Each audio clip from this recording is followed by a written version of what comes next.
வணக்கம் மக்களே, என் பெயர் MKG ராஜா. நான் பெரிய கடை வீதியில 21 வருஷமா பிளாஸ்டிக் மொத்தம் மற்றும் சில்லறை வியாபாரம் செய்து கொண்டிருந்தேன். சமீபத்தின் காலத்தில் 1.5 வருடத்துக்கு முன்னால குளிர்பான கடையும் நடத்தி வருகிறேன். சமீபத்தில் என் கடையை பூட்டை உடைத்து அனைத்து சாமான்களும் ரவுடி சிவா, சுரேஷ் இருவரும் களவாடி விட்டு சென்றார்கள். இந்த சம்பவத்தை நான் காவல்துறையில் சொன்னேன். எந்தவித நடவடிக்கையும் காவல்துறை எடுக்கவில்லை.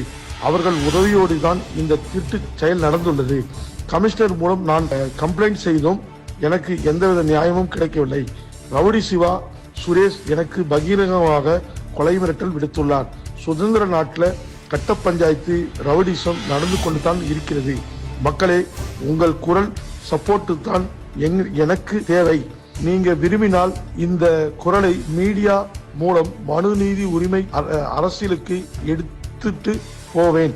நியாயம் எங்களுக்கு கிடைக்கும். நன்றி. இல்லையெனில் குடும்பத்தோடு தற்கொலை செய்து கொள்ள வேண்டியதான். என் தற்கொலைக்கு முழுக்க காரணம் சுரேஷ் மற்றும் பட்டாசு ரவுடி சிவா என்று நான் பகிரங்கமாக தெரிவிக்கிறேன். நன்றி. ஒருத்தர் பாக்கல